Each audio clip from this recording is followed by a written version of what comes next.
Hi everyone. So friends, in the last class we started discussing about the plant hormones and I have given the introduction about all the hormones and its properties. Later we started studying about the first hormone, that is auxin. I have given you the clear introduction about the discovery of auxin. Later friends, if you recall, we understand very clearly about the types of auxin, where the auxin is going to get biosynthesized, and most importantly we studied about the pathway. What is the name of the pathway? The pathway we call it as a IPA pathway, that is indole 3 pyruvic acid pathway. Later friends, we started studying about the functions of auxin, and there is a little part is left friends. We will finish this particular little part and we will move on to the next plant hormone, that is the abscisic acid. Okay, if you quickly recall, we discussed almost all the function, and I told you that I am going to discuss the few functions a little more elaboratively.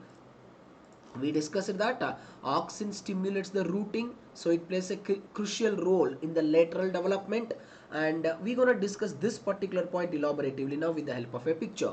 And you remember, I have clearly told you that auxin is the hormone which never ever allow the young leaf and young fruit not to fall. And I told you the same hormone auxin only stimulating the abscission of the old leaf also, as well as the old fruit also. Please kindly don't forget that. Now we discussed auxin is going to induce the parthenocarpy, that is without fertilization seedless fruits. And if you recall, it promotes the flowering as well as femaleness in where friends? I told you dioecious flower. If you quickly recall my words, I have told you very clearly friends. Dioecious means what? Monosexual. Always keep that in your mind. So presence of auxin will helpful in the development of the female flower when compared to the male. And I also told to you friends, it is going to promote the apical dominance. What is this particular apical dominance friends? Always keep that in your mind. We discussed it right in the yesterday class. I told you with the help of a picture. If auxin is present at the tip of the shoot, it never allow the development of the lateral branches. That is what I told to you. But what is the just opposite function? Who will perform just opposite to the auxin? Cytokinin. If cytokinin is present, what it will do? It will inhibit the action of the auxin. As a result friends, it leads to the development of lateral branches. Please kindly don't forget that particular statement at all. Now let me explain you this picture very elaboratively. So let's try to understand how does auxin involved in the cell elongation. Friends, please kindly don't confuse. I want every one of you understand this picture very elaboratively. It's a very important. In order to explain how the auxin is involved in the process of cell elongation, two hypotheses were proposed.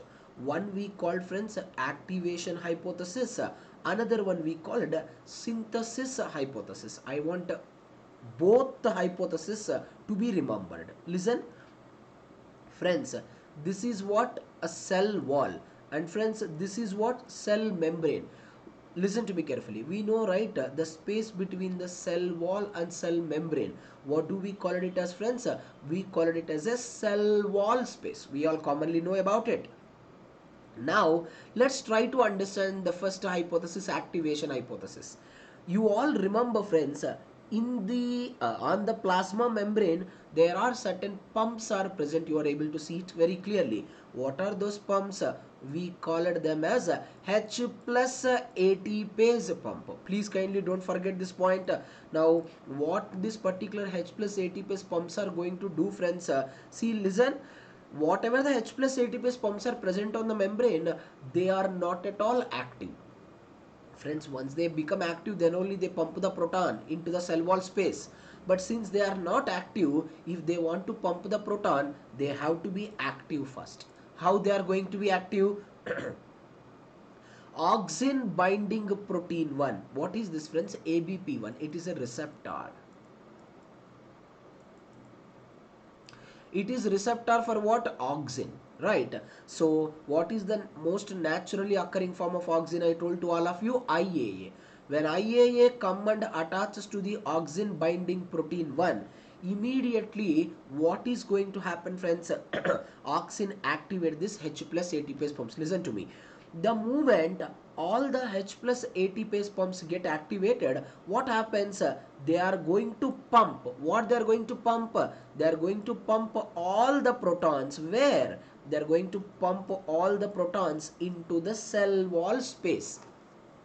Now friends, what happens to the cell wall space? Cell wall space become acidic, right? Now everyone keep it in your mind, once the cell wall space become acidic, in the acidic environment there is an activation of important protein. What is the name of that particular protein? We will be calling it as expansin. Expansin is the most important protein that is going to get activated. Okay, now you listen to me very carefully, friends. Understand what this expansion will do. Expansion is the one which is basically involved in the cell elongation. How? Friends, what does the cell wall is made up of? We all know that the cell wall is made up of cellulose. Please understand the mechanism. What does the cellulose is made up of? Cellulose is made up of cellulose microfibrils. Friends, I am drawing actually the all cellulose microfibrils very loose, but friends, I want you people to understand they are very tightly associated with each other. Now which protein get activated, friends? Yes, you are able to see here, expansin get activated. Now what is happening? This particular expansin will go and loosen. See, understand everyone, look into this. This is how the cellulose microfibrils will be tightly attached with each other. But what the expansin will do, expansin make their arrangement loosen like this. Friends, expansin penetrate into the cellulose microfibril, they loosen the cellulose microfibril. When the cellulose microfibrils can loosen, obviously what happens? The cell wall become loose. When the cell wall become loose, obviously cell membrane, because cell membrane also starts elongating, because when compared to the cell membrane, cell wall is the strongest one. If cell wall only elongated, what happened when the expansion penetrated here? It loosened, right? Because of loosening, abundant amount of water molecule enter here. Because of the entry of water molecule, what is going to happen? The cell get elongated. Friends, this is how the auxin, with the help of a protein called as expansin, it is involved in the process of cell signaling. Let me explain you one more time. Look into this. First we are discussing about the activation hypothesis, where we are going to active certain H plus ATPase pumps. What is going to happen? First of all, whenever abscisic acid whenever auxin command attaches to the auxin binding protein 1 receptor, immediately auxin activate the H plus ATPase pumps which are present on the plasma membrane. Once all the H plus ATPase pumps get activated, immediately they pump the proton into where, friends? They pump the proton into cell wall space. Then what happens to the cell wall space? Cell wall space become completely acidic in nature. When the cell wall space become acidic, it activates the protein called expansin. What did I tell you just now? Expansin loosen the cellulose microfibrils. As a result, abundant amount of water molecule enter into the cellulose microfibril, which leads to the elongation of the cell wall. This is how the cell is getting elongated. This is the first hypothesis, activation hypothesis. Friends, once again try to understand what exactly I am talking. According to this particular activation hypothesis, already H plus ATPase pumps are present, but that particular H plus ATPase pumps are not active. We are just making them active. Always keep that in your mind. Now the second point what you have to remember here, sometimes, friends, listen, this statement is very important statement. Sometimes H plus ATPase pump is not present only. That time what we have to do? there should be a synthesis of H plus ATPase pump. So we have to synthesize the H plus ATPase pump. Then H plus ATPase pump get activated. They pump the proton. They activate the expansion. Then expansion will cause the cell elongation. Now friends, how we are going to synthesize this particular H plus ATPase pump? Friends, even that is also can be possible with the help of this particular auxin only, right? Okay, let me explain you. Try to understand what I am talking now. This is synthesis hypothesis. Now once again, auxin will come and attaches to the receptor. What do we call this particular receptor? Auxin binding protein 1 receptor. Never forget, auxin come and attaches to the auxin binding protein 1 receptor. Where the receptor is present? Friends, it is directly present in the cytosol only. Now immediately it activates the secondary messenger. The secondary messenger, we know, right? I told you many number of times in cell signaling chapter. Secondary messengers, they are small, easily diffusible into the nucleus because of their low molecular weight. Then the secondary messengers diffuse into the nucleus. Friends, this is important. It is going to activate a gene. What is the name of the gene? Because what we have to synthesize now, we have to synthesize the H plus ATPase pump. Now it is going to activate the H plus ATPase gene only. Friends, the moment it activates the H plus ATPase gene, immediately what is going to happen? The H plus ATPase gene undergo the transcription, translation. Finally, it can produce the protein. You are able to see the dot, right? What are that particular proteins? That proteins only H plus ATPase proteins. Now see here that H plus ATPase proteins formed in the form of a vesicle. They transport to the Golgi body.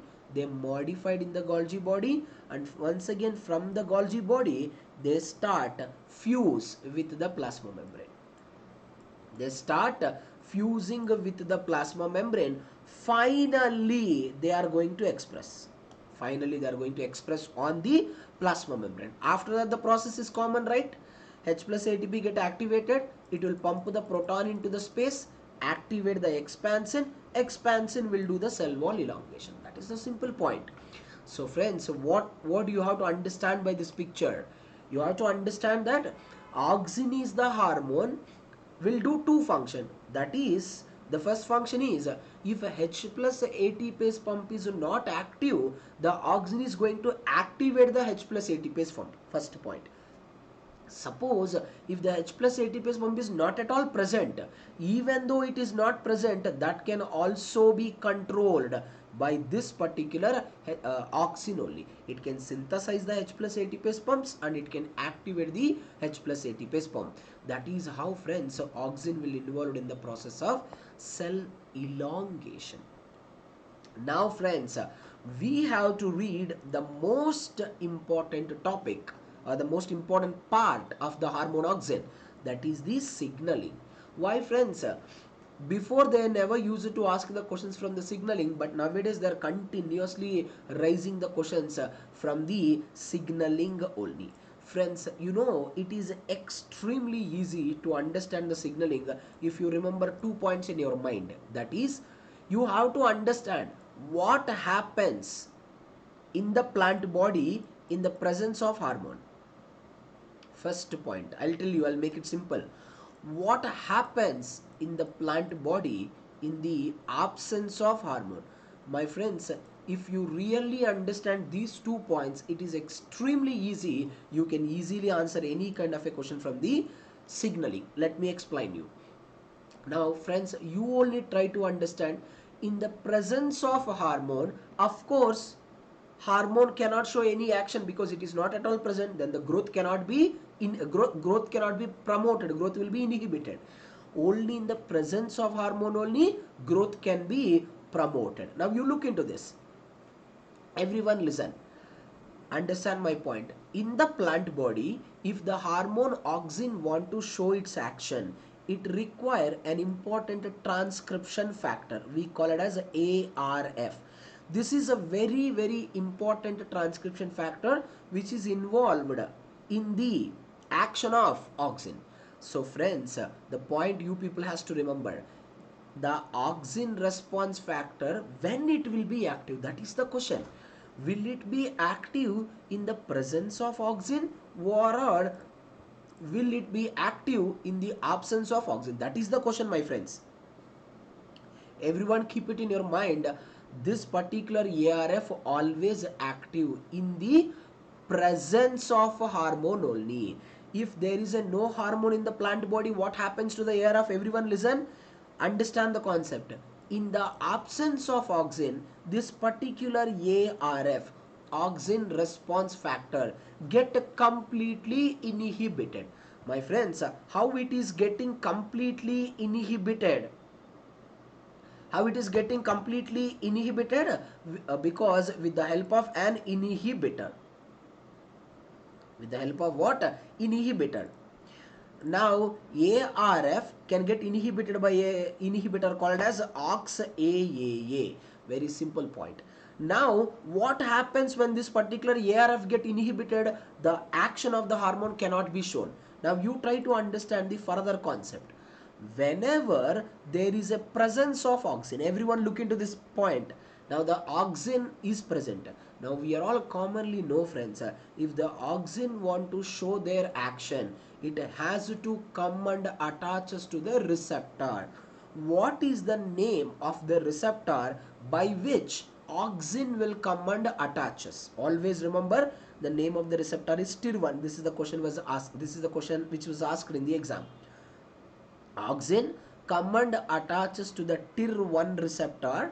The moment it will come and attaches to the TIR1 receptor, immediately what is going to happen?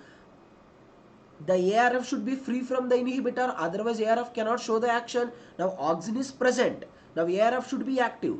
Now you know what the auxin will do? It will stimulate. What it will stimulate? Listen, ubiquitin pathway it will stimulate.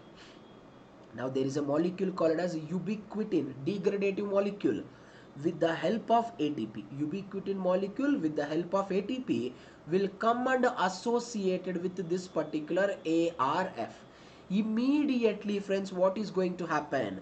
This particular ubiquitin associated inhibitor undergo, what does it undergo? It undergo the proteasomal degradation. Please kindly don't forget this particular point.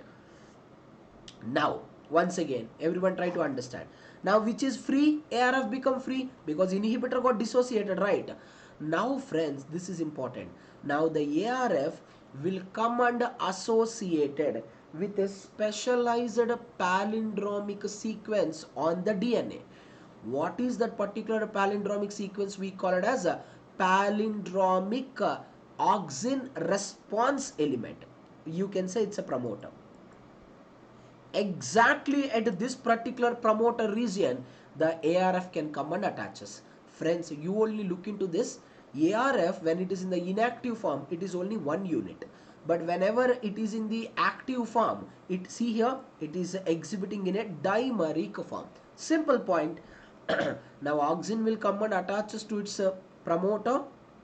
Now what it will do?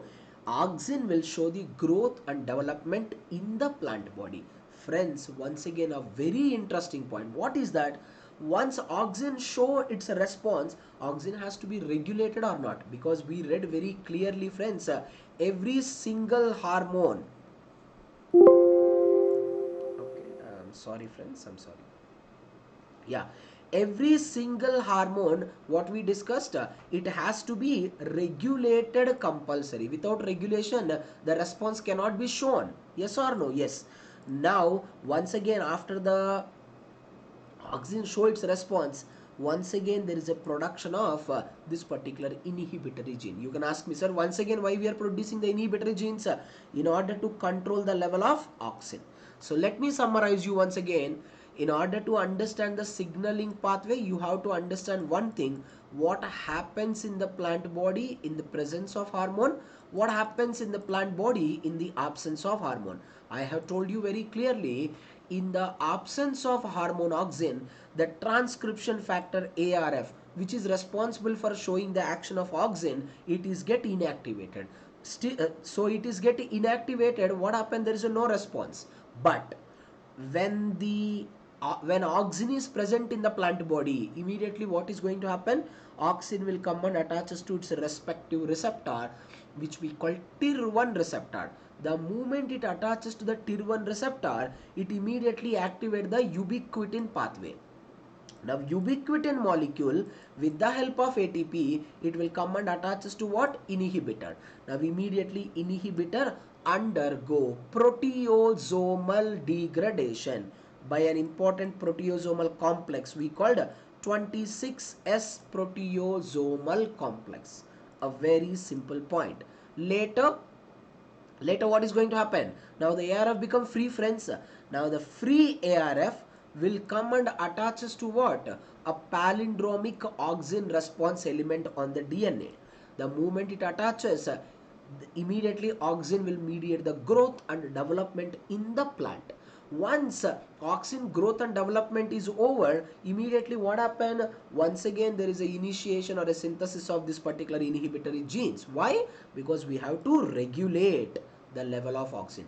We read in the first slide of the plant hormone, every plant hormone should be active at low concentration. More the concentration, low the activity, low the concentration, high the activity. That's why once a hormone shown its action, we have to control it. In order to control, what we have to do? Once again, we have to synthesize the inhibitor. Simple point, easy to remember. Okay. So friends, this is about the first important plant hormone, auxin. Yes. So friends, now let's try to understand the second hormone, which is the abscisic acid. So friends, when you heard the name of auxin, what I told to all of you, remember one common line. When I said hormone auxin, I said to all of you, remember it is a rooting hormone. Friends, same way, the moment you heard the name of the abscisic acid, what is the common point you people has to remember? Abscisic acid is one of the most important stress hormone present in the plant body. Please kindly don't forget that point at all. And friends, abscisic acid is a sesquiterpene. My friends, everyone remember, sesquiterpene means how many isoprene units are there? 3 isoprene units. One isoprene unit is how many carbon? 5 carbon. So that's why friends, abscisic acid is a 15 carbon containing compound. Please kindly don't forget that point. Whenever we are reading the gibberellic acid, I'll tell you, gibberellic acid is how many carbon containing compound, friends? It is a diterpene, which is having 4 isoprene unit, which means having 20 carbons. So don't forget that particular point at all. Friends, let me tell you one interesting story here about the abscisic acid. In the year, understand what I'm talking, in the year 1960, three individual scientists from 3 different laboratories, they have isolated 3 different type of inhibitors. Listen to me, 3 different people from 3 different laboratories from 3 different places, they have identified 3 type of inhibitors. What are those? One we called Darmin, another one we called abscissin 2, another one we called inhibin. These are all the 3 type of inhibitors which was isolated by 3 different people.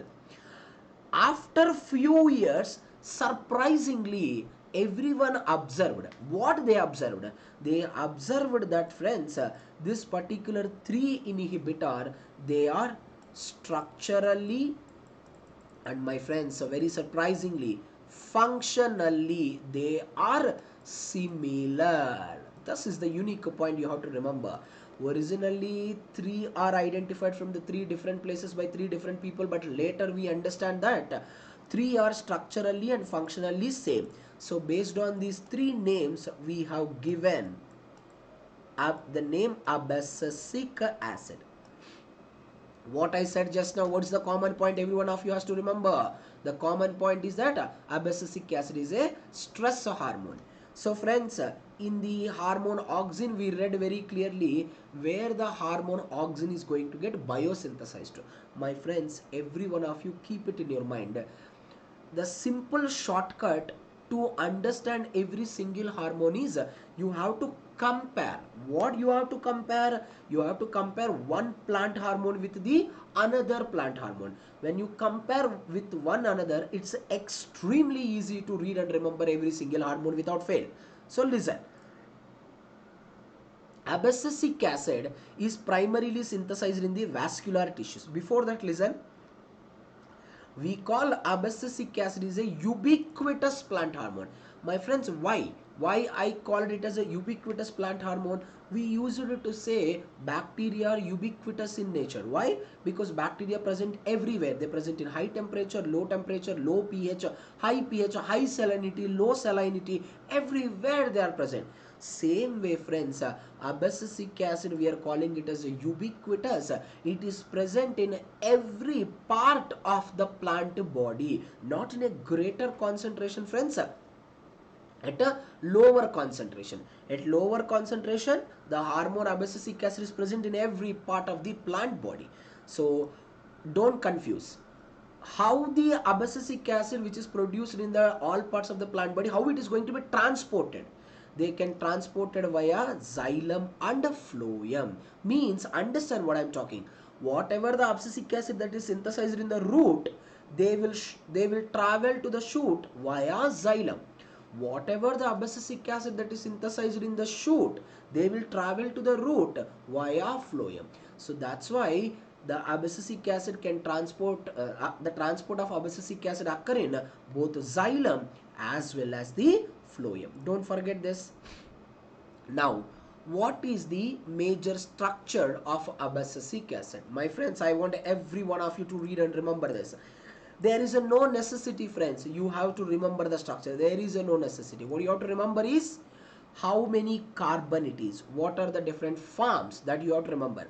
As I told you, abscisic acid is a sesquiterpene having 3 isoprene units. So total are having 15 carbon. The point is here, my friends, you are able to see, you don't need to remember the structure, don't worry.